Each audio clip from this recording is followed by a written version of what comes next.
So.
Hi.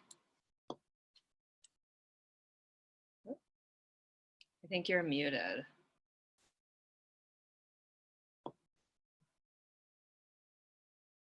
I am. Hello. Hi. I want to get the PowerPoint up and everything. Oh, right.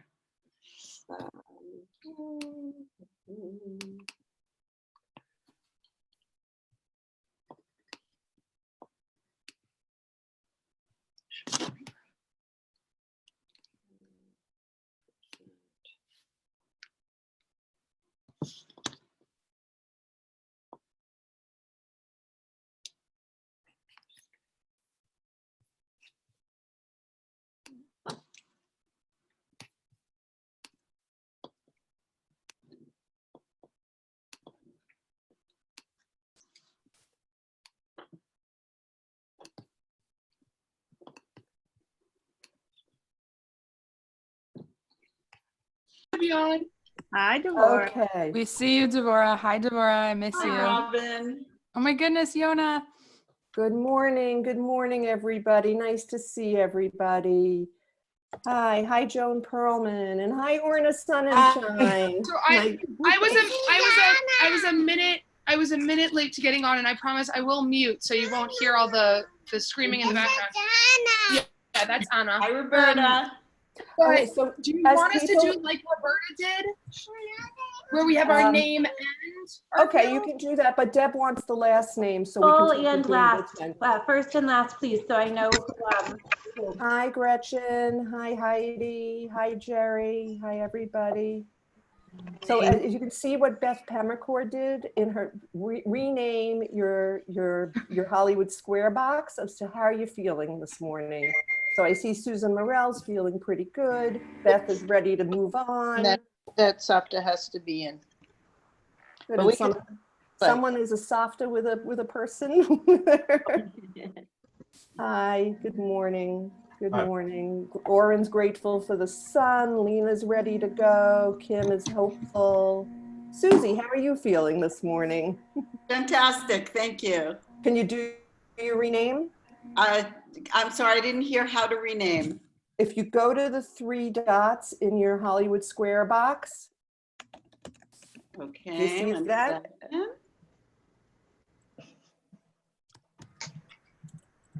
And what would you like? It says Susie What- Robertstein from what I yeah, can so see. rename, like you see what I just did. Happy to see you all. Beth said ready to move on. Okay. Devora Roar at her sewing machine is overwhelmed, but I hope she's sewing some masks for all of us. Got it. Lois Laxer, good morning. Who are you? Good morning. We'd love Good to morning. see you. Okay, I'm coming on. Hold on a second. Okay. Good morning. Good morning. Hi, welcome. Hi. I'm you. Marion. I'm not sure I know who you are. Can you introduce yourself to our I'm community? Lois Laxer. I work at Charlotte Jewish Preschool. Oh, great. So you must know Rachel and Lena. Is that how you connected to us? Maybe, I don't know. Well, I'm not sure who Raquel is. Raquel and Rachel Raz and Lena. Right. No, where are you located, Louis? I come up Lois. yes, about ABC Israel and Colors of Israel. Awesome. Okay, so Yes, thank you. Okay, Boker Tov, Boker Tov. Okay, I see also that Tiferet's on. There's the whole other screen. Wow, lovely group this morning. Wow, really nice, really nice. Okay, so the prompt this morning for our How Are We Doing was, as you can see, as people are changing their names in their Hollywood Square box, and you do that by clicking on the 3 dots in the upper right-hand corner, and you can make yourself a new name. So Tiferet, if you want to do that. I see Jerry's grateful. Amy Deutsch is happy. I can't see the rest of what she said. Happy to have window. Is that what you said, Amy? Happy to have a window? Yeah, I wanted to leave my name on because I don't know everyone else's name, so I figured it would be important to have that as well. Absolutely, so that's yes. why. And I'm happy to have the windows open is what I am this morning. Gotcha. Have a breeze.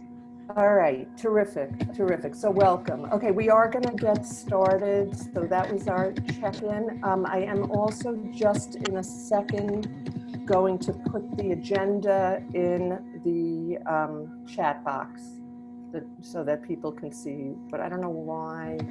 Give me a minute. I need to just figure out how to do that. So Marion, sorry to jump in. May I ask that we all mute ourselves if we're not talking? I'm hearing a lot of feedback, and I'm just wondering if it's giving anyone else a little bit of a headache. Thank you, Roberta, for saying that. And of course, in a minute, I can mute everybody too. Okay, hold on. I'm just getting the agenda up to show everybody in our chat box. Okay, hold on. So good morning. Really nice to have such a beautiful crowd with us this morning. Okay, so hold on. Whoops. I'm just trying to get the agenda posted. There. Okay, if you're looking, so now that everyone has done the little exercise of saying how you are, if you don't have your name, your real name, and you're not a Hebrew College faculty member, so like I see Rachel still has, please put your real name in, because Debbie, our administrator, is trying to make sure we have a good record of who's here. Okay? All right, fantastic. So just does everyone see the agenda in the chat box? Great. All right, I'm going to turn us over to Rabbi Dr. Michael Shire, who is joyful this morning, and he'll introduce our first thing. Thanks, Marianne. Good morning, everyone. Wonderful to be here with you all again and see you all. Reminded me of some writing I've been doing recently about the Hvar and the Havarot of our tradition, which really did emerge out of the gathering of families in the temple in Jerusalem for the Paschal sacrifice so many thousands of years ago, where the sacrifice was offered as a family grouping, and then those family groupings became bigger. Eventually those Havarot came out of the temple grounds as the temple was destroyed, and those Havarot became small groups of people. And those small groups of people eventually, they gathered together regularly, maybe on the pilgrim festivals when there wasn't the opportunity to go to the temple. And then they started to eat together, and they would live together for a period of time, and then they would start to pray together. And finally study became part of what they did, and that turned into the synagogue and the original institution of the synagogue. And this kind of getting together on Zoom in small groups reminds me of that Hvar experience, which of course in modern life, the Hvar has become something also within and outside of synagogue life. So it's kind of wonderful to have small groups of people that you really like and enjoy and want to be with and feel distanced from when you can't be there physically, and have the time to be together and enjoy each other's company and learn and talk and chat together. So I'm really appreciating this opportunity. I want to thank Marion again for hosting us and for making sure this happens regularly. It's our third one so far, and we're enjoying having it. It really connects us with faces old and new. At the end of every one of our faculty staff meetings, we often offer appreciations And I thought I'd just begin by saying I really appreciate the fact that the wonderful faculty of Hebrew College have continued to do their work and continue to push forward our agenda for Jewish education for our students and for our community educators. And I want to thank them for that, and to thank our community educators this morning who are going to be leading us and thinking about the way forward, to Kim, Roberta and Robin, who are such good and close confederates of ours. And then I also want to appreciate Oren Confer for being with us this morning. Oren is a superb Jewish educator, one of our local gems, and Oren is a good friend and colleague. Oren, if we weren't doing this, we'd probably be having coffee in West Newton or in Newtonville or something. But it's delightful to have you with us this morning. As you probably all know, Oren is the Madrich Ruchani of JCDS, the Jewish Day School in Watertown. But also, and very pleasing for us this year, he's been very involved with a project we've been running with the Institute of Jewish Spirituality. So Hebrew College and the Institute have put together a cohort of educators who are interested in spirituality in education. And many of the people you're going to hear from today are involved in that work, and have been developing this notion of how do we begin to think about our agenda for congregational schools to include the wider range of subject matter and personal dispositions and character building that spiritual development offers.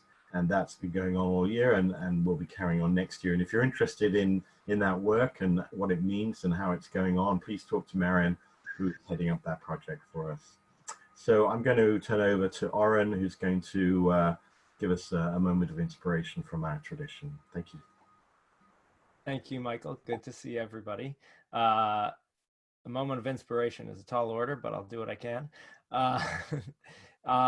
So I know that the theme this morning is looking forward, but sometimes in order to look forward, you have to look back a little bit. So I wanted to look back at the parasha from this weekend.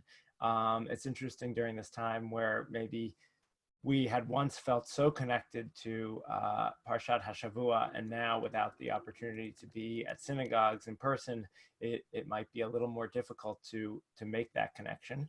But this past week, we had a double parasha, and it was Acharimot and Kedoshim. And Kedoshim is one of, we don't want to choose favorite parshiot, but it has some real beautiful mitzvot in there, and some controversial ones as well. But because it's a double parasha, I didn't want to have Kedoshim get short shrifted. So we're going to zero in on the very famous line from Parashat Kedoshim, Hafta l'reacha kamocha, which is loosely translated often as love your neighbor as yourself. And this was famously called the greatest principle of the Torah, Klal Gadol BaTorah, by Rabbi Akiva. And I know at Camp Ramah, where I work sometimes in the summers, and at JCDS, we often sing out this verse loud and proud, Hafta l'reacha kamocha, Amar Rabbi Akiva.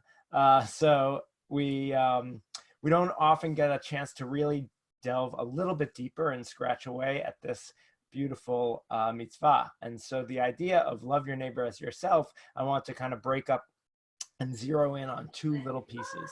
So the first thing I want to look at was kamocha, v'ahavta l'reacha kamocha, meaning that's the part about yourself. And often we kind of think about this as a directive of how should I treat my reacha, my neighbor, and we forget about kamocha, we forget about ourselves. And so I think right now it's really nice, it's a good time to pause, and my wonderful teacher and friend from the Institute for Jewish Spirituality, who's been working with Marion and myself and the schools that are involved in this pilot project, Sam Finesmith, has often reminded me to pause, and before we start thinking about how we're going to interact with someone else, we have to first figure out, what does it mean to love yourself? If the idea is love your neighbor the way that you're going to love yourself, then first you have to figure out, wait, I got to love myself a little bit, see what that feels like, so that I can emulate it and send it out. So that sort of pause and looking inward is a really important part of the process of how we act outward. And especially in this time, we've all, I'm sure, been reading and hearing from so many of the mental health professionals who are telling us not to forget about kamocha, about the loving ourselves and really taking care of ourselves in this very hard and difficult time. And so the first step of this mitzvah of Hafta l'reacha kamocha is to do a little bit of self-care. Check in, pause, notice what you're feeling, and give yourself a little bit of self-compassion and love. And then that way you can kind of know what you're supposed to do as you send that outward. So that's kind of the first piece, is to just stop for a second and remember to love ourselves. And then the second thing I want to focus on is, and Eileen, if you could just mute yourself, that would be helpful. The second piece I wanted to focus on was when it says, V'ahafta l'reacha. So it could have said, V'ahafta et reacha. And Rabbi Shai Held this week wrote a beautiful Dvar Torah on Acharei Mot Kedoshim and talked about this idea of why does it say l'reacha, love to your neighbor, instead of just saying love your neighbor, because we often translate it as you have to love your neighbor as yourself, but it's really love to your neighbor, Hafta l'reacha. And so he actually quoted the famous biblical and historical scholar Avraham Malamat, who says that the Bible's actually not commanding us to feel the love, but to do some love. So that's the two thing. It's not just, love everybody, but you have to actually do something to somebody else. And I think that's what we've been seeing around during this quarantine time, during the pandemic, is people trying to figure out, how am I going to do the love to somebody that I can't do in the way that I used to, right? I can't give Marion a big hug hello today, and I can't, give a knowing nod to Roberta to tell her that I'm excited to see her face, but I have to kind of think of different ways of expressing and actually acting out my love towards other people. And I think sometimes having these constraints actually breed a lot of creativity, as I'm sure as educators, everybody is figuring out the new way that they're going to kind of send out their own love to their students.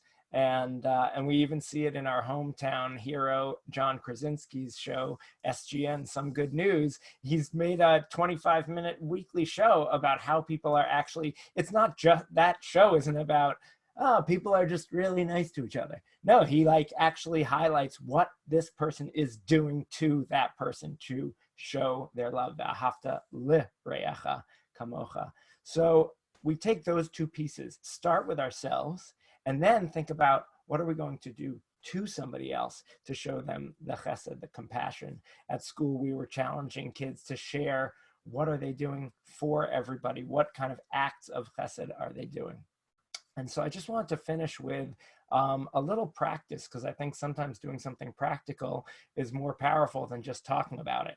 And so we can take a little a little cue from the line and do something. So this is actually a practice that works really well, a mindfulness practice that works really well with students, especially, it can work with any age, adult, teenager, but it especially works nicely with really young students. I do it with the kindergarten at JCDS sometimes. And I'll just kind of take you through it very briefly. What you do is you start with first the kamocha, and you give yourself a hug. So why don't you just close your eyes for a second, and we all know just how awkward it is to be on Zoom and sing or hug each other or close our eyes, but let's put that aside for a minute. And just give yourself a hug, which you probably haven't done in a while. Eyes closed and a deep breath. And really soften yourself and give yourself a little bit of love.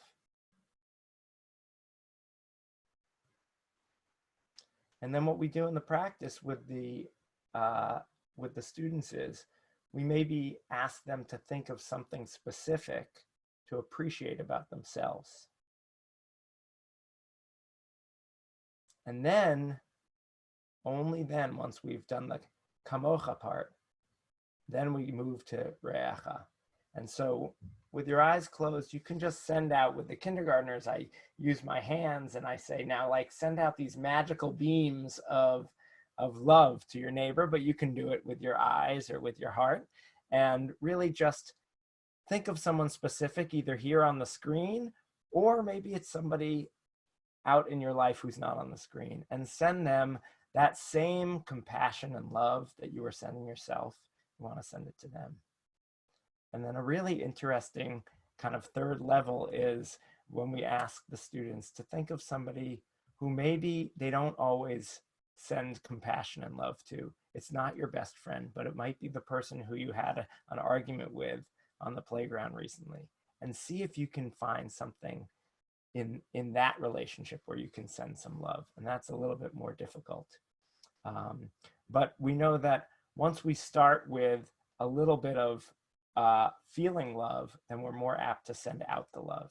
And what cues us into that is every day when we say the Shema is wrapped the Ahava in love, with Ahava Rabbah beforehand, God giving us love, and then we're primed to send the love back to God in the Hafta. So I wish you Shavua Tov, and I hope that as you move forward, you can move forward in love and in compassion. And I know you're all doing amazing work, so please continue it. Yasher Koach, Or, and really, really beautiful, and really a wonderful way to start a Monday morning, feeling part of a community, hugging each other, hugging ourselves.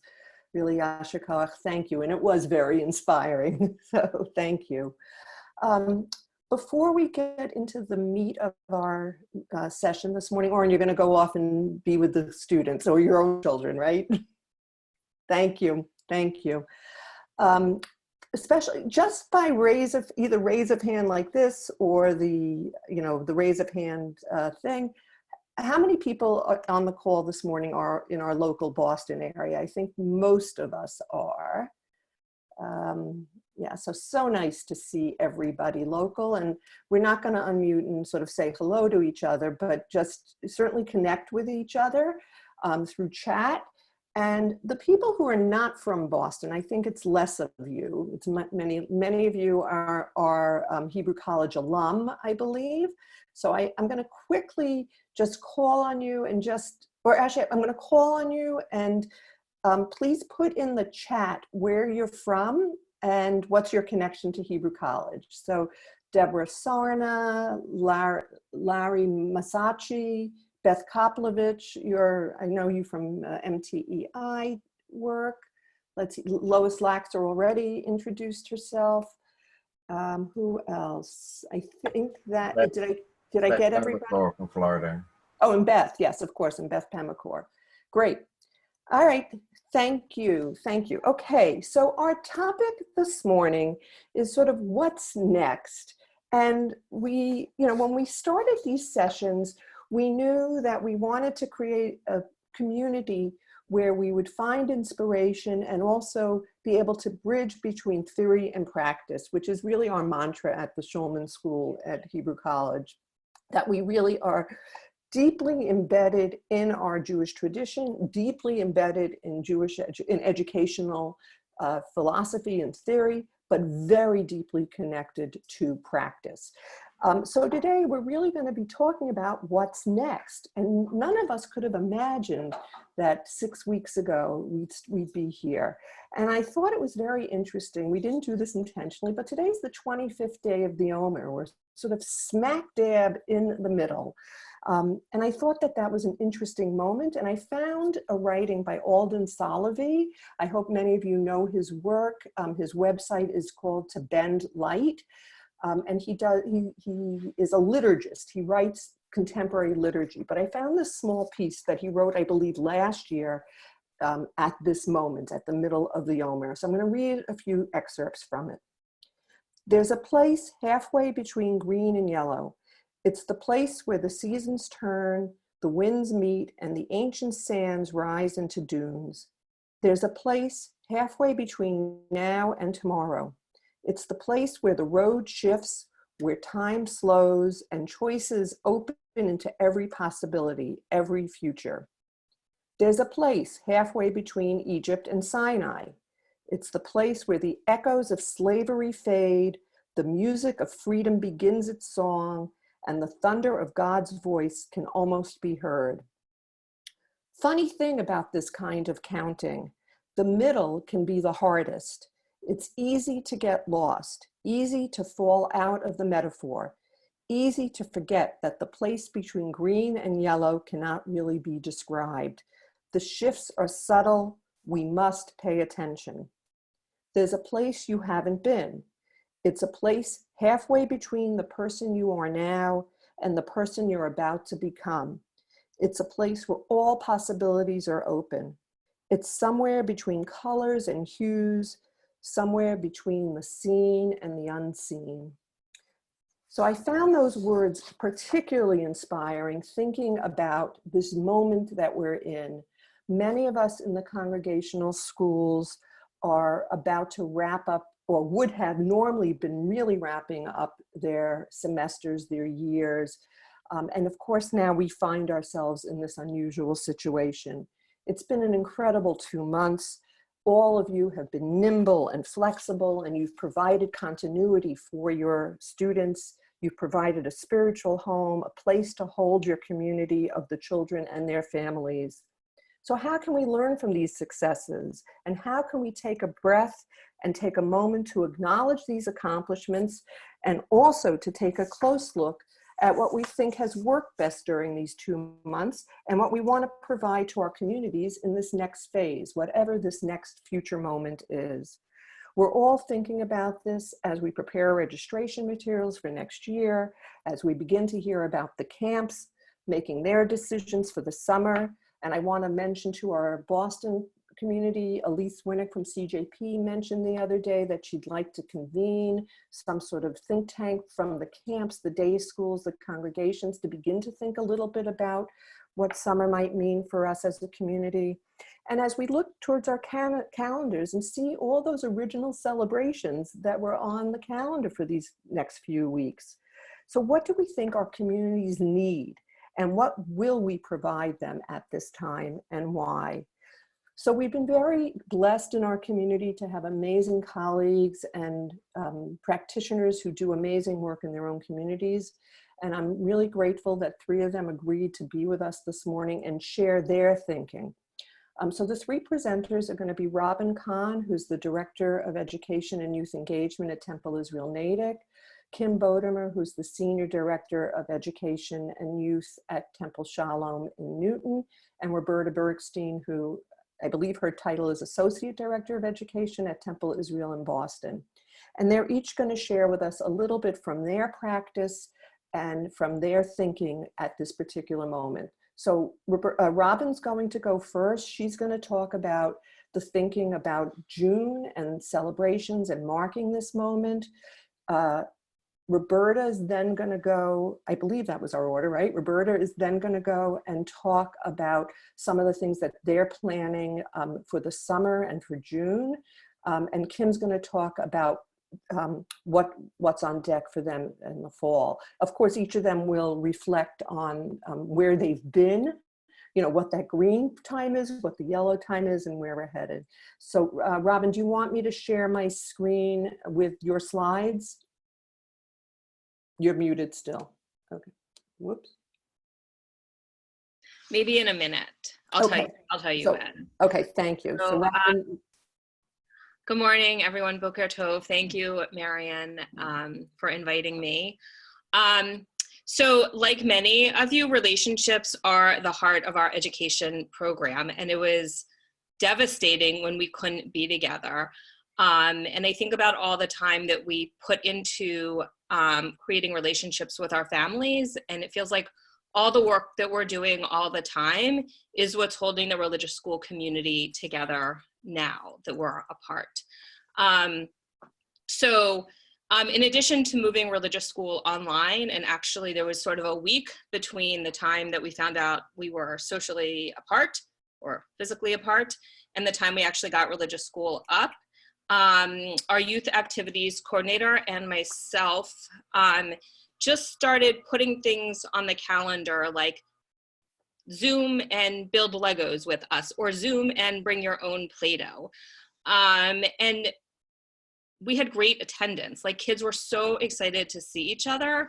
And we got such great feedback immediately from the parents. And it was like, it took nothing, it took no planning on our part other than like making sure that I had Play-Doh or a box of Legos. And I just could turn on my Zoom and talk to the kids and facilitate them talking to each other. And then once once we started going online with religious school classes, Michelle, our youth coordinator, and I continued to do online programming. And we've had great feedback, especially the stuff we do on the weekdays when parents are trying to work. We've actually learned from parents that they're much more interested in anything we do during the week. Sunday morning is they would rather us cancel Sunday morning and put that during the week when they're actually trying to work. But we didn't do that. So a little bit about our community. We're a medium-sized shul. We are not poor, we're not extremely wealthy. We're mindful of how we spend. I'm the only full-time educator in the religious school. I have an assistant who's very part-time. We have a full-time nursery school director, a rabbi, a cantor, but we're a small staff. And we're like phase one wrapping up the year with a siyum in a couple weeks, but we decided that we want to keep the momentum going, keep the kids connected to each other. And parents are like, what are we gonna do when you're not offering all of this stuff for our kids to do in the afternoons? And so we asked our faculty if they would be willing to volunteer over the next 5 weeks to offer, go online for 30 to 40 minutes and do an activity with their kids that didn't take any prep or planning. So Marion, if you want to show that slide.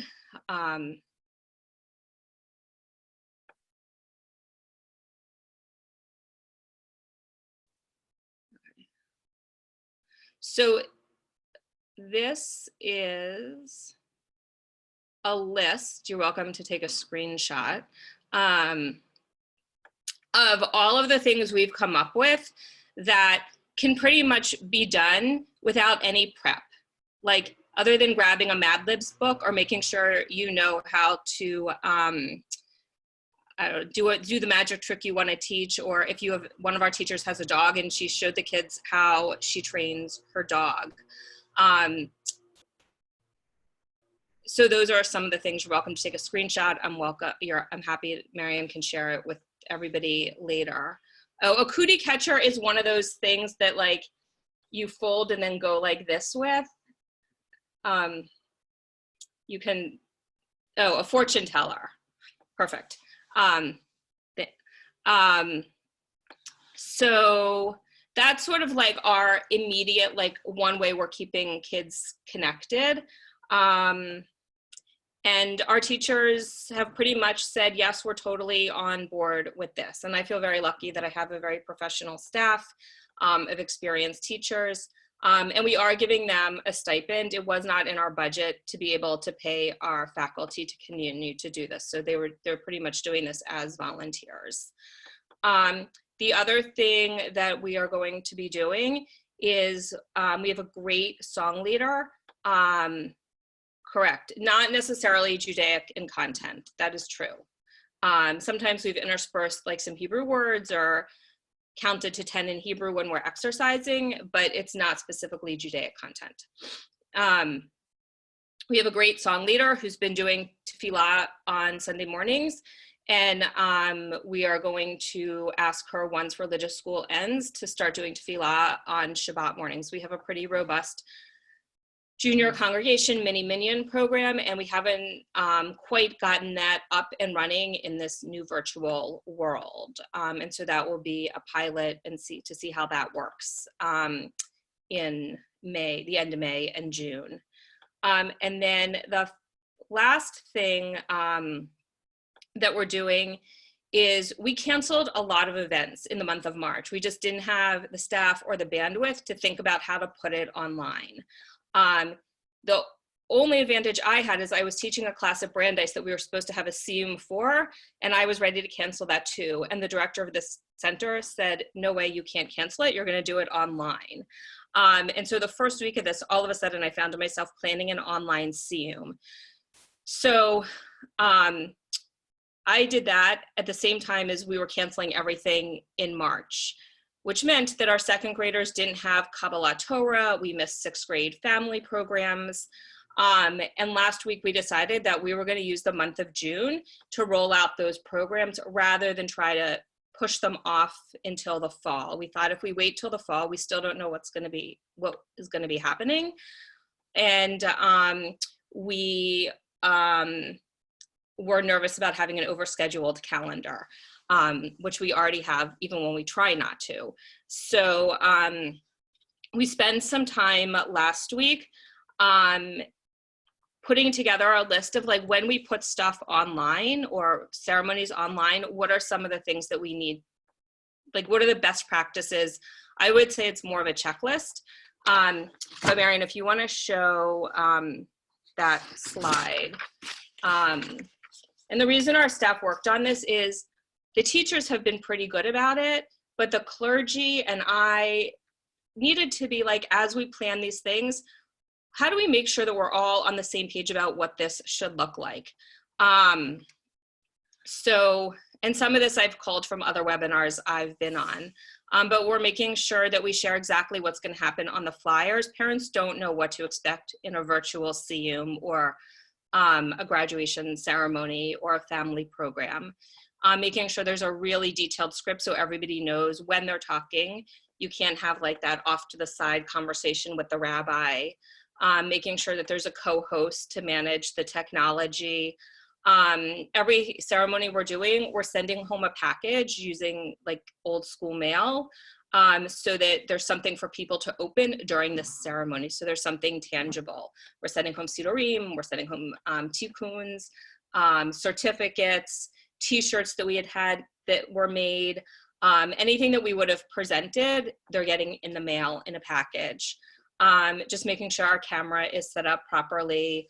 And we're also making sure that any parts kids have, they're gonna record them at home and send us a video, and we're gonna put together videos, and so it's more seamless. And so the only glitch on the internet could be on my end as opposed to kids and hearing, and there's a lot of people on the screen. It's hard to figure out who's talking.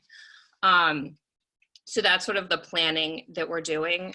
We're gonna try to always use music at the beginning so that people come into a different type of space as opposed to just Hollywood squares. We're putting something for our families to do when they arrive, writing something in the chat, making sure like you need to have a paper and pen with you, have a marker, have a dry erase board, explaining if they have trouble with technology, what to do, muting everybody, sharing the agenda in the chat at the top so people can go back and figure out what's happening when, and then also letting participants know when they'll speak. So writing the order that people are gonna speak if it's a smaller group in the chat, because you can't go around in a circle. We're always using breakout rooms at some point. I feel it's really important that everybody needs airtime, but not everybody needs to hear everything everybody is saying. Playing the pre-recorded parts that the kids made or adults made, making sure to take a stretch break, even if it's a 40-minute ceremony, letting people get up and walk around, and always having some sort of interactive element, using polls or games that you can play on Zoom. There's an organization called trainingwheels.org, and they have 2 whole books of virtual games that you can play on Zoom that don't necessarily require technology, like, word games and things like that. And we're also trying to keep the technology simple and not having people use other platforms. Like, we've found that going in and out of different platforms is harder than using the technology that's in Zoom. And then being sure to thank everybody and thanking them from their patience, because the technology is sometimes challenging. And then I think this is really important, waiting until everybody has left the meeting before ending it. Like, remember, you are the host, and you wouldn't walk out of your own home before your guests. And we found that somebody always stays on to the end and has a question and they want to talk to you privately. So that's our other, and these are, we've sent out.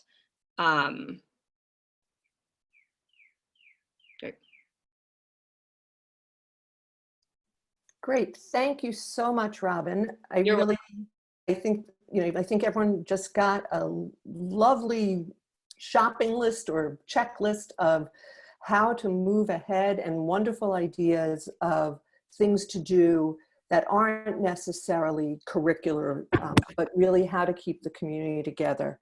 I'm just looking at some of the questions in the chat.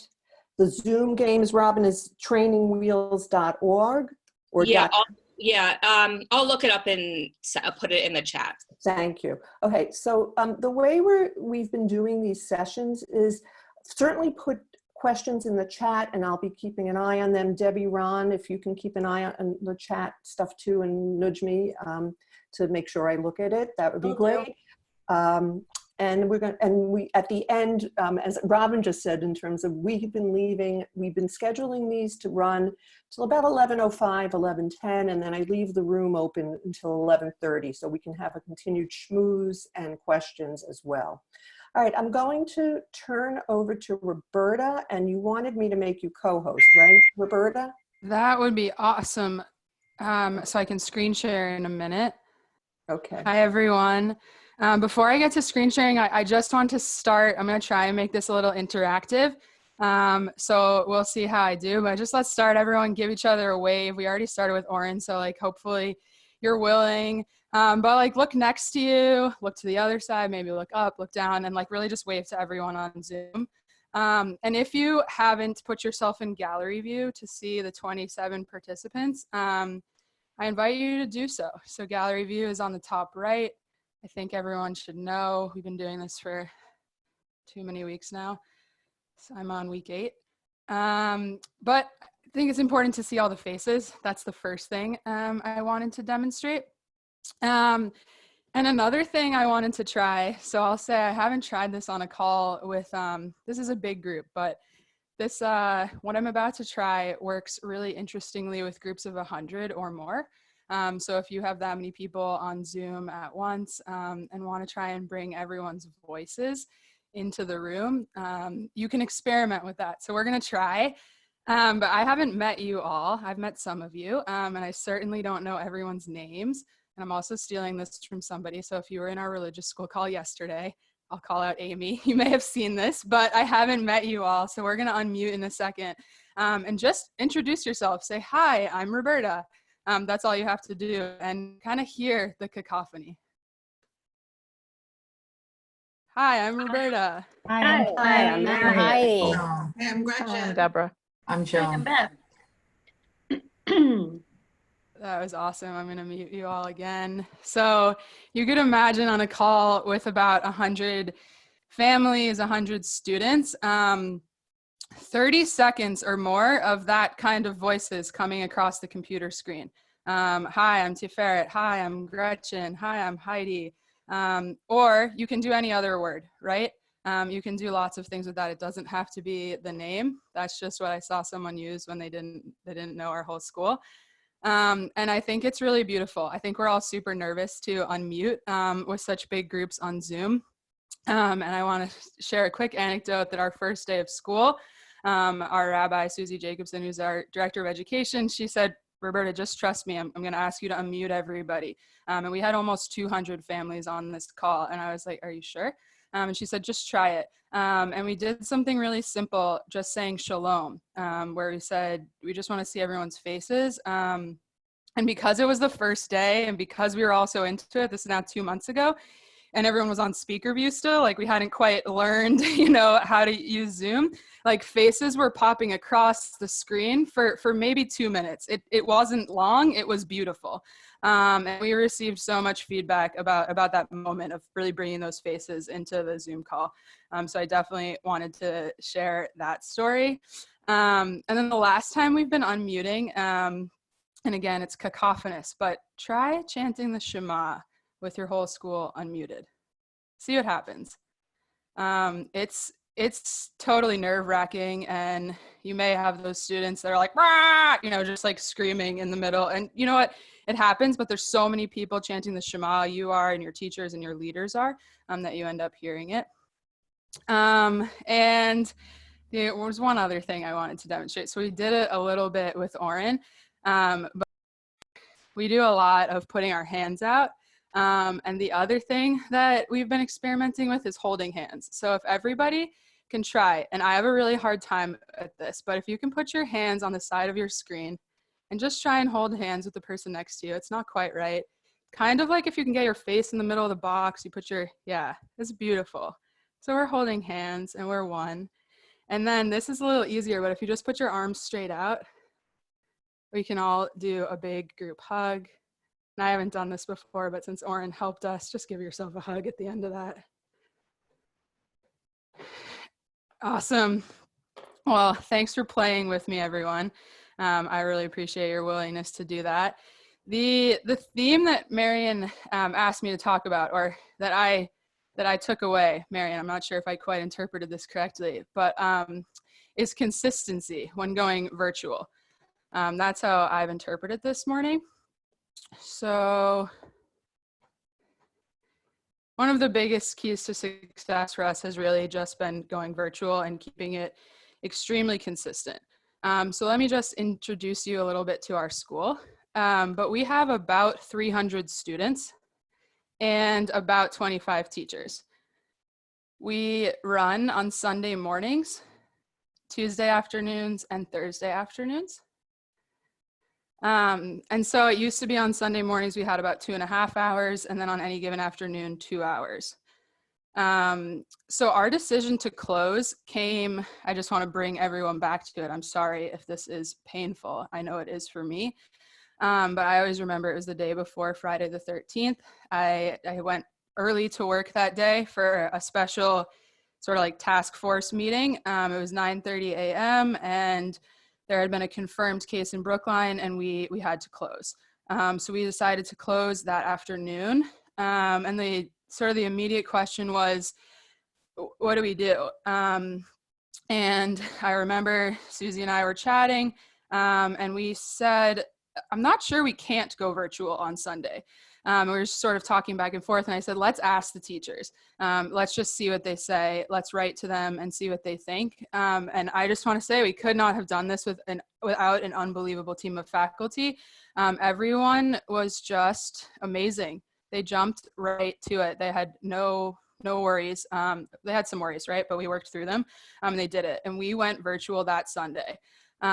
We went virtual really briefly. So some classes were only together for 15 or 30 minutes. That 30 minutes was the maximum. We had some singing for our little kids and story time. And then we did a community time, which I just told you about, where we really brought in everyone's faces.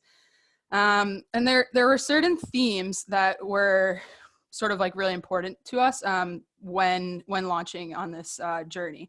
But I think what was most, I don't know if it wasn't surprising, but what we stepped away from with that first Sunday, like the afternoon of the 15th, was wow, our community really needed this. It was so much work, right? If you think about the 24 hours of Shabbat, it's almost like we went live in 36 hours.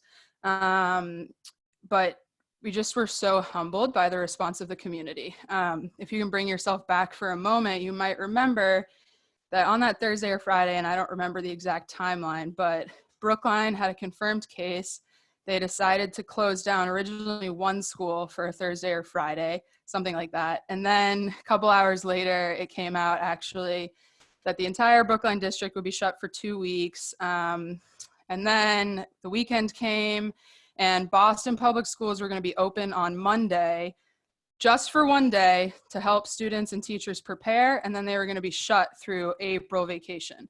And it was a dark time in our world. So what we walked away from feeling was really just like okay, people showed up in great numbers and they were so happy to not have any break, because our families hadn't even experienced lockdown yet. If you think about it, this was before they had any full week without school or anything like that. We really were there for them. Okay, so what were the components that sort of enabled us to be this successful? I just picked some pictures. I hope they represent what I'm going for. I'm not positive they do, but I hope you'll stick with me. But this picture down here, we did this morning, but this is community, bringing all of the faces and voices into your Zoom call, saying shalom, just finding a way to show who's there. This picture, maybe put in the chat what you think that person is feeling. But I'll get right to it. I'm curious to see what you say, so don't quite listen to me. Oh, we got some. A leap of faith. Yeah, taking risk, absolutely. So when I was talking to Marion about this, what I said I was proud of was having no fear and being brave. And just this willingness in this new time in the world, like a world pandemic. If you had asked me 2 months ago if this were possible, I don't know, it would have made my head hurt, and I couldn't have really spelled anything like this out for you. So in this pandemic, you really have to have no fear, if as much as you can. Our teachers did this. I feel like I tried to. Certainly the leadership at the synagogue did. We tried new things. When we wrote to our families about that first Sunday, I just reread the email this morning. The end of it said, "This is an experiment. We're trying something new. Like, experiment with us." And then finally, we've been failing fast. So yeah, we've definitely done things that haven't worked, but you move right on. That didn't work. Okay, what's my next idea? The other thing that has been really, really powerful, and this is this little goofy cartoon down here, but meditation. So I have to say a huge thank you to Rabbi Dr. Michael Shire, who actually brought me into and got me interested in meditation a few years ago in our spiritual development course, and also Marion, who invited Temple Israel to participate in a partnership with IJS this year. So we have a lot of meditation resources and have implemented meditation pre-pandemic. So pre-pandemic, we were running meditation twice a week for about 20 minutes in our afternoon, Tuesday, Thursday school. And when we went virtual, we just decided to keep it right up. And I actually lead it myself. And I was amazed at how well the kids participate. Like, it's unbelievable. In the school, trying to get them to sit still and not talk to each other is very painful. But all of a sudden, you have the mute all button, and you tell them you can see their face and that you see them wiggling around, like, please sit still. And it's this new feeling. So that has been incredibly successful, and I think kids need it and want it more. So we've been doing that a ton. This leads me to my next point. When April break came up on the calendar, the senior rabbi and our director of education and I were like, I don't think we should cancel. No one's going anywhere.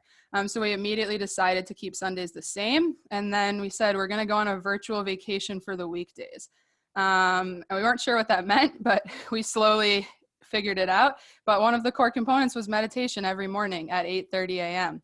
I said the kids have been showing up in the afternoons. I'd be really curious to try some intention setting and gather them every morning for our virtual vacation and see what happens. And the kids that showed up for all 5 days with me at 8:30 in the morning. We talked about our day and meditated. It was truly beautiful.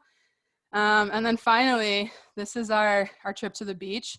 I hope you can see some of us in costume, myself included. This is actually also a great tool, but if you have permission, take pictures of the kids on Zoom, let them pose, screenshot. It's just one of the ways to make it interactive. So we were on a virtual trip to the beach that day, and we were doing all kinds of beach activities. And I said, okay, one final beach activity. Ready? We have to pose for a picture. And everybody got to do something funny on the screen. And it's just really fun. Okay, a couple things that I forgot to say. One is, this is just a highlight of our school, and I just want to mention it because I think it's doubly meaningful, but we're fortunate to have a budget that goes towards supplies and food and whatnot. And with everything going virtual, there's a decent amount of that budget that's not being used in that way. And this virtual vacation is one of the ways we've been able to use our resources almost in a more meaningful way in the pandemic, because we have teachers and faculty who have lost other jobs. And we were able to say to them, we want to have this virtual vacation and we can pay you. And I realize that not all institutions are in that position. And I want to honor that, honor volunteers and other institutions that allow us to have programming like this, because that's important too. But in an institution like the one that I work for, I think it's really kind of special that we get to pay people in that way who need the money more so than they did in the past. Sorry, I'm gonna stop screen sharing. The only other thing I want to mention is our goal, I'm supposed to say this at the beginning, when this all started, was really to let people connect with the community, show them that we're here. Oren opened up like so beautifully for me with this idea of spreading the love, but that's what we're trying to do.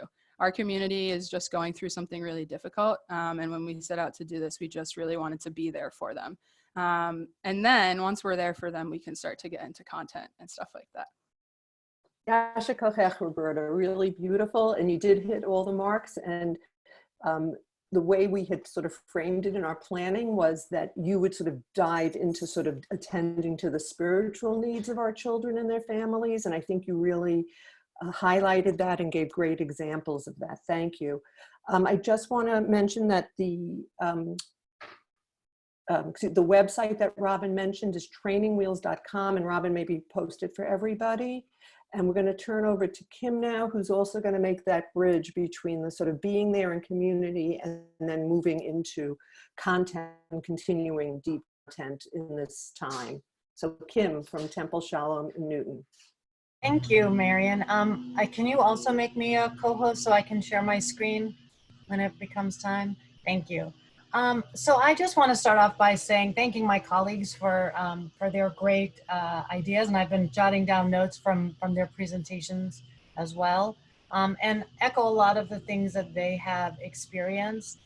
We also were really quickly able to pivot to online Hebrew, was the easiest piece for us. We went virtual on the 13th, and by that Monday we were doing small group Hebrew for all of our sections with some very good success. And then decided on the Sunday, the 22nd, that we needed to reconvene our group together.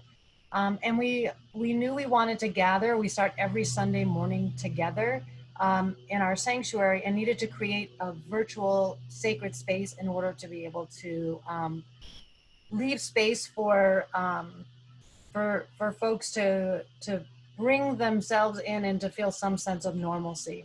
Just to back up a second, for those of you who don't know me, I've been at Temple Shalom. This is the end of my second year, but previous to this, I was at Temple Chaye Shalom, and was fortunate enough to be part of a pilot almost 10 years ago, I think, with CJP, in looking at project-based learning and changing the way that we imagined supplementary schools. And so the way that I've approached all of my work since that time is about giving kids agency and helping for our faculty to see themselves as guiding our students, as opposed to standing in front and telling them they know everything that they need to know. And so when we started to imagine what a Sunday morning program might look like, we said, well, we could take maybe some of the principles we know from project-based learning, which we had been just implementing at Temple Shalom for our middle schoolers. We had already been talking about doing some of that work next year for our elementary age kids. We said, well, what could we start to dabble in that a little bit? And actually made the jump to say, let's have a gathering of our whole community, and then let's have choice-based. If people want to stay for something more, great, they can self-select. And if they don't, that's fine too. We wanted to give people the option to have what they needed at that moment. And so we launched our project-based expeditionary learning in a very like toe in the water kind of way. I'm going to share my screen with you right now, and hopefully there aren't too many slides. Let's see. I just have to wait for my bar to go up so I can start at the beginning. Slideshow from the beginning. Sorry. Okay. So one of the things we know from project-based learning is that for students, we know that drawing connections between our tradition and real life is one of the goals of that. We're going to be collaborative. We're going to think critically. The students have a sense of purpose. They're going to communicate. They're learning from everyone who is in the room, including outside experts. They develop leadership skills and explore a variety of aspects of a topic. And they have an opportunity to reflect on their experience. And we said, this is so great when we're together, there has to be a way for us to think about this in a virtual way. And so I wanted to share with you that the first 2 weeks, we decided that our expeditions would be short. They would last for 2 weeks, and we would offer students a choice between 4 different options. That first go around, 3 of the options were picked up by students with actually a few different sections of the Mad Libs Passover edition. That was our most popular. Now we had mixed age groups. We had children as young as kindergarten and 5th grade. And that was a challenge, one that we had to really think about and continue to think about since then. So I want to share with you two pieces that were developed as a result. Our main objective was that kids were familiar with the Passover story and saw themselves as part of that. We wanted to get them ready for whatever their Seder experience would look like at home, knowing that it would probably look pretty different than what it might look like in other years. So let me share with you here. This Building the Passover story was about, they were looking at the story in week 1 and were encouraged to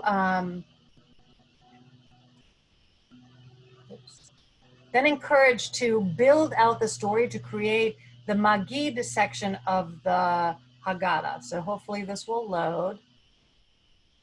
Okay. I'll just show you a few pages of this. There we go. So a long time ago, the Hebrew people lived in Egypt and were forced to serve as slaves for Pharaoh. So you can see they used Legos to build this part of the story. Hey, Kim. Yeah? Go ahead, Roberta. Sorry, we can't see it. Do you have a bar on the top that says it's paused? It is not. It says I'm sharing my screen. We still see your power. I think you're only sharing the presentation, not the whole screen. Say again? We can only see the presentation. We can't see whatever pops up outside of that because I think you're sharing just the presentation, not the whole screen. So we can't see other windows that open up on your screen. If you hit share screen again, it'll let you choose the other. Do you share? How about that? Yep, yeah, you're right. Thank you. Thank you. This is perfect. Hopefully it'll be perfect. Can you see that now? Yay, okay. So here's Pharaoh's daughter discovering the basket while lounging on the river shore. Let me go one more. That one's a little blurry. Moses was raised as a prince of Egypt and lived in a life of privilege in the palace. So you kind of get the idea that that the students were developing their opportunity to see the story and to play it out on their own. I want to go back to the original presentation. Let's see if I can do this, maybe. Because someone had mentioned Mad Libs. I think it was actually Robin who talked about this. And the current slide. I want to show you the kids developed this very funny Mad Lib that I thought was actually pretty clever. I'm just going to play the beginning of it for you now that I'm realizing I have to go in a different way to share it from here. Sorry, this is all that technology stuff that Roberta so nicely spoke about. I have to go. Make sure if you're sharing something with sound that you click that button, sharing computer sound, before you play the video. Ah, okay. That's fair. You know what I think? Well, I will try it. If it's, give me a raised hand if it doesn't work, and then we'll go from there if that's all right. Let me shut this. Shut this. No. Bummer. All right. Stop. I feel like I'm sharing two things at once. This is the, okay. So the other one was Mad Libs, and they had the opportunity to look at the story and then offer their interpretation of it. We also offered a music and Passover art where the kids learned different Passover songs, and they had the chance to make instruments that they played along with it. And they got a guide for to share at their family Seder. So all of this learning helped us to develop 2 additional expeditions, which we just finished. The first one was all on community. One of the really neat ideas was that one of our parents had connections to some essential workers. And so the kids got a chance to interview those workers. They came up with a list of questions they had about what they were doing, how they felt about having to go to work each day. The interview questions were sent off to these folks. They videotaped themselves back. And at their next one, after the students learned more about how they were feeling and what they were doing, they had the chance to then make cards of support for them. And so seeing that the community is real, all these different people really made up the fabric of community. We all have a role to play and in helping us navigate these difficult times. We just finished an expedition on Israel and celebrating Israel's birthday. With food, we offered a cooking class, and our parents, this was one of the nice silver linings. This was by far our most sought after expedition, where parents and students did this together. So it was multi-generational, and they talked about the foods of Israel. They watched videos of different street food and the markets, and then they made recipes together in their kitchens side by side. So all this to say is we learned a lot, and I was really, when Roberta talked about the idea of connection, right? This was all about connection, and we had this saying that it was connection over content. But now as I look forward to the summer and into the fall and being uncertain about what all of that leads, I know that our job now is to raise up the content piece in order to be able to think about what our kids are doing. It's very possible that our expeditions are going to be the primary way that our students get Jewish content, at least for a period of time. And there are a lot of things that my team and I are thinking about as we create these expeditions, which will be longer, which may be set as K-2 expeditions, 3rd and 4th grade expeditions, 5th and 6th grade expeditions. Who can we bring in to do some of that expert work that we know is a part of expeditionary and project-based learning? What is going to be developed as a project that is of real purpose, that kids are going to feel compelled to do? What is the role of multi-generational learning that has been such a big piece of our work with cooking and some of the art pieces? And how do we also think about what Zoom fatigue is going to look like? People are tired of being on the screen. What are the pieces we can do independently and then share together? I'll just close with this. I was reading an article that was shared on a few of the listservs I was on about how is COVID-19 forever going to shift how we look at education, how we do education, what our kids are going to know and understand. And when I read through the list, a lot of the things my team has already started thinking about, that the teacher doesn't have to always be the expert. They should be the guide on the side, that the students need more agency, that they don't need to be experts in anything. They need to develop a sense of wonder and amazement and curiosity. And so I think that this is a real opportunity. That's how I'm trying to look at it, a real opportunity to really shift our thinking about what supplementary schools can do and empower our students and our families and our teachers to take more of a role in shaping that.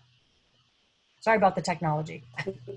Beautiful, Kim, really beautiful. And I'm sure anyone that's interested in the thing that you wanted to share, I'm sure you'll be happy to share that. So I really want to acknowledge and just huge thanks to Kim and Roberta and Robin for sharing from their practices and sharing their thought processes behind the practices. I'm sure many people on this call have done similarly interesting things, and I'm sure from seeing in the chat that everyone learned something this morning from these presentations. I just also want to say a comment that Kim mentioned about intergenerational moments, certainly through the expeditionary learning. But when thinking about Robin with the celebration moments, how it's an opportunity also in this weird reality that we're living in to invite in family members who normally would not be able to participate in these moments, whether it's the Chagigat Sidur or the children doing some davening or singing. And I find in my own congregation, those opportunities have been really meaningful to be able to see parents joining in from all tree to the opportunities that their children and grandchildren are having locally. So just something else to think of. It's about 11:10, so we're right on schedule. Thank you, everybody. So what we've been doing in these calls is we end with a blessing, and we like to highlight our own campus students or our alumni, and Jerry has offered to share with us this morning. I'll make her the co-host of it. Blessing will stay open for some schmoozing and also for next steps. So I just want to float it out there to this lovely group that has convened this morning. We've been doing these since April 6th, our third. We've been doing them every other Monday. We're totally open to continuing them. Certainly, we thought that after this morning's session, we might want to turn to the group and see if other people want to share practices that they're going to be continuing through June and the summer, and or co-play a little bit. And it's been very difficult, of course, in this setting to set up breakout rooms because we never know week to week who's going to be here. So if we want to go the route of doing some co-planning together to help each other work in our own settings and to be co-planners and critical comments with each other, we need to have sort of pre-sign-ups. But these sessions have been on Mondays at 10 a.m. Eastern, and that's what we would continue. So keep those in the back of your mind as I make Jerry the co-host, and we conclude our bracha for each other. And let me just see how I'm going to make Jerry the co-host. I have to remember what I just did. Hold on, I'll get there. Find a participant. Yeah, I'm finding you. I'm getting there. And then now, and then I go to the three dots. No, I don't know why. Marion, click the participants tab at the bottom. Yeah, that's where I am. Great, and then in the search bar, type Jerry. Yeah, I see. I was in the wrong And then you hit more. Yeah. Hold on. And do co-host so you don't turn over your host privileges. Well, for some reason it's not letting me do co-host. It must be I'm disabled. on the Hebrew College. Okay, you made me co-host. I'm gonna Maybe because you already have too many. You already have too many co-hosts. Got it. Okay, there we go. So I'm going to share Took me a minute. Screen.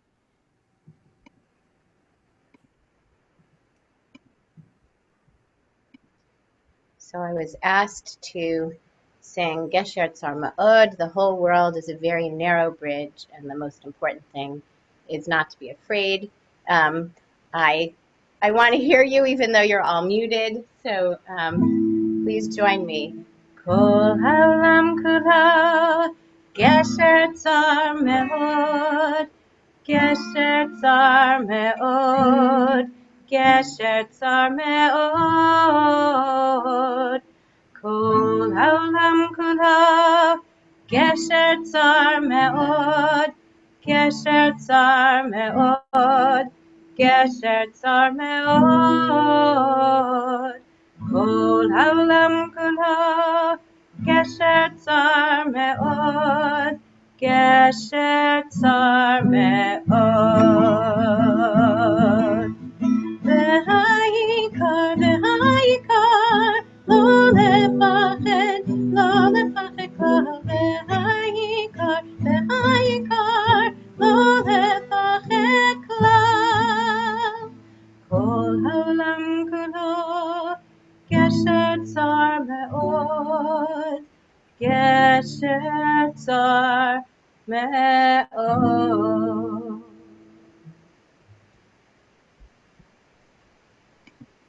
Beautiful, beautiful. Yasher kochech, Jerry. Yasher koch to everybody. Roberta put in the chat about Zoom dancing. I hope people did stand up and do a little movement, everybody. So wonderful, wonderful to be together. I think last time we met, someone made a comment about how wonderful it is to start this way on a Monday morning. And I do find that these sessions have been incredibly energizing and optimistic and opening and generative for ideas. So I hope you all feel that way as well. And again, we'll leave the room open till 11:30. So please hang in. Everyone can unmute and ask questions, chat, ask each other questions, ask me, Michael. As I put in the chat, if any of the local Boston schools, congregational schools, want to learn more about the IJS partnership, we are looking into continuing a new cohort or starting a new cohort for 2020-21, so please be in touch with me. And similarly, if you're interested about expeditionary learning in PBL, you can certainly reach out to Kim, but also reach out to me. We do have the opportunity through Hebrew College to do some training on that as well. So IJS is the Institute for Jewish Spirituality. Okay, and their program that we do together is called Educating for a Spiritual Jewish Life, where they take their content that they do with adults and work with educators as adult learners, and we then apply it into the classrooms as Oren modeled for us and Roberta did as well. Pardon me, Marian, can you take back hosting duties? I need to go to my next meeting. But of course. I don't want to end the meeting for everybody. But of course. Okay, I got to figure out how to do that. Hold on. Reclaim host. Got it. Okay. Thanks. Bye, everyone. Thanks, Jerry. Thank you so much. Thank you. I have to run off. Thank you so much, Marian. Okay, if great. you could send out that piece that you read in the beginning, I really enjoyed it and would like to look at it. I absolutely will. It was in, so Alden Solovey, his website is To Ben Light. That piece was in the Times of Israel. Again, he wrote it last year and he posted it on his Facebook page yesterday, I think, sort of with this moment of the 25th day, but I will find it and send it as well. Yeah, okay. Okay, thank you, Lisa. Thank you. Thank you very much. Good to see you. Yeah, good to Bye, see Lisa. you. Bye-bye. Have a great week. Deborah Sarna, can you welcome? Hello. Where are you? You're in Chicago? I'm coming to you from Colorado Springs, Colorado. Welcome. Are you? And you're currently in our graduate program, right? I am. Yes, I'm very happily in the program. So yes. Are you also working? Yes. So I'm the education coordinator for the larger of the two synagogues down here in Colorado Springs. So I'm responsible for coordinating programming, basically everything from our parent-taught group all the way up through our high school students and adult education. So that you're lovely to meet you. Thank you. Lovely to meet you. I haven't had the privilege to have you in one of my classes. So and I'm so glad that I was able to pop onto this one. This was amazing and great, and it's really inspired me to really work with my staff to maybe get some things going for the summer, in light of the fact that so many of the camps have canceled. So looking forward to it. Lovely. Good to see you again, Deborah. It's Susie. Hi, Susie. I have had the pleasure of learning with Deborah in class. Great. And I with Deborah and so many of these people who it's so wonderful to see. Yeah. and I use your coursework all the time, Susie. So absolutely applicable in every possible way. Thank you. It was interesting how all three of you, Robin, Kim, and Roberta, spoke about the importance of the teaching faculty. And when you compare that to the clergy, who really only have themselves to work with, when, like, say, for doing services, I mean, they have them maybe a counselor, but it's really very individualistic, whereas you're really working with teams, and that's a bit of a difference for the synagogue leadership.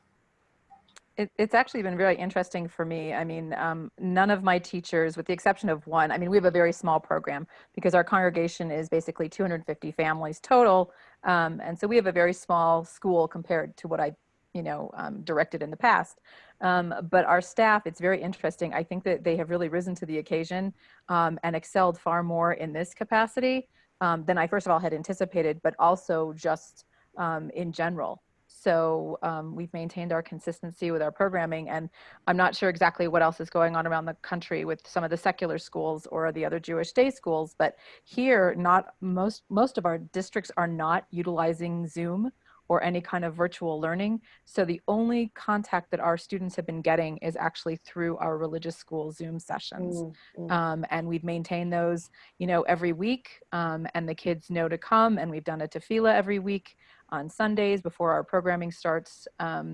And it's really made a difference in a way that I had not anticipated. I just sort of assumed that most of the districts would pick up on the virtual learning, which was clearly not the case. So our students have actually expressed on their own how grateful they are that we've been able to provide this for them, because otherwise they wouldn't be seeing any faces, of their peers or anything. So above and beyond the content, which we've maintained, we've definitely kept that sense of community for our kids, which is really, really critical.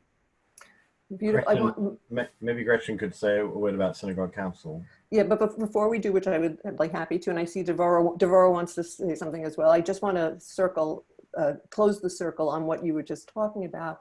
One of the things that's always motivated me in the work that I do in the congregational education sphere is that the teachers in your settings, who are the sort of the lowest rung on the totem pole, many of them are hired for only 2 hours a week. We know, and only for, maybe 19 weeks a year. They are the people that have the most contact and the core contact with our core constituents. A rabbi may see the children once a month, let's say, or the family, but it's that teacher who sees the children week in and week out, and the families week in and week out. All right, I'm gonna turn, Devorah, do you have a question, or you wanna, and then I'll open. I had a thought, I just kept trying to mute myself because I know my kids are making noise in the background. So one thing that's been really interesting in one of the programs that I teach in is that we are now dealing with teachers who are scattered across the country. So like one of our teachers went home to California because her college campus closed, and we're in Boston, right outside of Boston. And so that's been a very interesting dynamic in terms of managing both like the times that we ask people to sign on and log on, and also Deborah, we also have been really using Zoom and doing lots of community gatherings, and have been focusing on class time and individual one-to-one Hebrew tutoring at like different times. And so really managing how many devices a family might have, how many different connections their internet can sustain. When we offer electives, yesterday we had electives happening at the same time as a parent meeting. So there were parents who were sitting next to their kid and kids who want to be in different electives. And so it can be very great. And I have definitely started thinking about what do we do that's not on screen, right? What are the opportunities to connect that aren't synchronous online moments, because we found that those have come very easily almost to our community, and that's not sustainable really in a long term. So that's one thing that I'm thinking about. The other thing that I would love to have a conversation about is what might high holidays in the start of the next school year look like if we're not able to be all together. I know that we all hope that we will be, and I have felt in the last couple of months like we're scrambling And I'd rather start thinking about what it might look like so that we're not in the position of scrambling. Fantastic. Specifically around high holidays offerings and also around hiring. How do we hire staff in this virtual reality? If we're not able, do we depend on people who are local? That way, if we are able to open up, we can suddenly transition to an open program? Or could we, like, how are people thinking about that? I would love a conversation about that for next year. Fantastic. I am currently not in a position to be hiring, but I'm applying for positions in which that might be a thing, and I want to be prepared. Great. Well, thank you. Great topics. Definitely food for thought, and I definitely will take you up on some of these for our next session. Thank you for sharing all that. So Gretchen, please share from Synagogue Council's vantage point.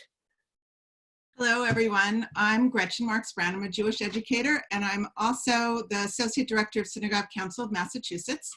And we are currently in the process of developing a webinar about reflections, because as educators, you know, reflections are vital in terms of our practice, right? And so somebody recently said, you shouldn't waste a good crisis. So what are our enduring understandings from this? What are the innovations that have come about as a result of this? You touched on that in the last session, I believe. And let's make sure that we take note of them and learn from them so that, God willing, all of this will only serve to enhance our practice post-pandemic. Anyway, so I wanted to say that. With regard to Deborah's question about the holiday, I can tell you that we are currently meeting with health people and clergy people and every people, and the bottom line is you're going to have to double plan for the holidays. As if we're in person and as if we're not, and as if we're, or triple plan, as if we're a hybrid of that. So just plant that seed for yourselves. Yeah, so that's, if we do go to I'm sorry, we'd love to do like some co-planning and sort of work on like those 3 scenarios. And that's exactly what we'd love to be able to do. But we require pre-registration so that we could really do some good breakout rooms. Michael, did you say something in the chat? Yeah.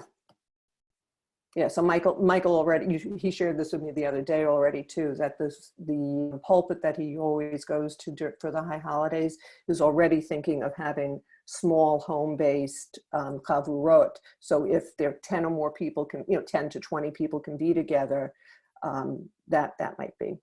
All right, I am watching the time. I know Michael needs the Zoom room in a few minutes, so I want to make sure that he has a chance to get up and stretch beforehand.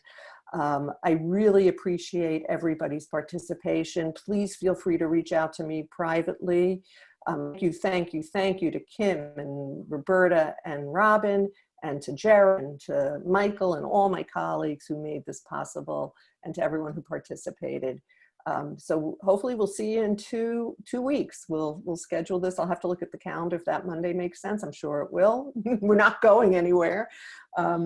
And we'll move ahead. Thank you all. Have a wonderful week. Shavua Tov. Thank you. Wonderful session. That's great.